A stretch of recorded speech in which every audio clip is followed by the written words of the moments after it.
Going through the data of every single swing state in the 2024 election, there is one very consistent question. I'd like to start in North Carolina. North Carolina overwhelmingly elected Democratic Governor Josh Stein with over 3 million votes. They elected a woman Democrat, Rachel Hunt, as the Lieutenant Governor, elected a Democrat as their Attorney General, Democratic Secretary of State. A Democratic woman lost in the Supreme Court race by 7,000 votes. And you get to the presidential race and Donald Trump won by 189,406 votes. Now what's interesting here? 356,884 people cast a vote for president and did not cast a vote for governor. Now in 2020, North Carolina had a House race. The discrepancy there between the House and the presidential votes was 199,000. I'd love to hear from any of the hundreds of thousands of people in North Carolina that voted for Donald Trump and left the rest of their ballot completely blank. Next, let's look at Michigan, who elected to the Senate a Democratic woman in Alyssa Slotkin. 5,393,906 people voted in the Senate race. 5,641,411 voted for president. That is a difference of 247,505.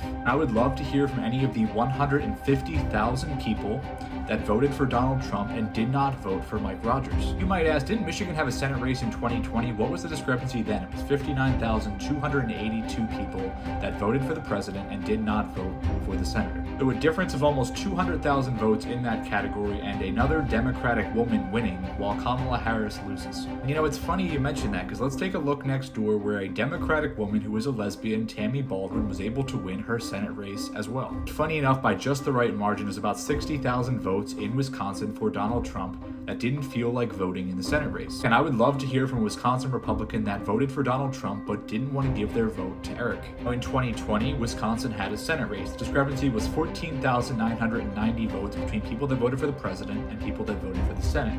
This year, it was 56,125. Now let's look at Nevada, a state that re-elected a Democratic woman to the Senate in Jackie Rosen. Once again, Donald Trump won by 46,000 votes. About 70,000 of those, it seems like they didn't fill out the rest of their ballot or vote for the senator. Isn't that interesting? Would love to hear from a Nevada Republican that didn't want to vote for Sam Brown but voted for Donald Trump. There are a lot of you. Finally, turning to Pennsylvania, 176,000 ballots cast a vote for president without voting for the Senate race, which is hotly contested. That Senate race was deeply cared about by both parties, incredibly well advertised on both sides. So much money went into those campaigns. Very interesting to see 175,000 ballots only voting for the president. Arizona is completely inept, so I can't analyze their data yet. Georgia did not have any kind of large election underneath the president that I could look at. Very interesting stuff. If you're one of the hundreds of thousands of ballots that decided this election that seemingly only had one line filled out, let me know in the comments your mindset and why you don't seem to care about anything else. Very interesting stuff.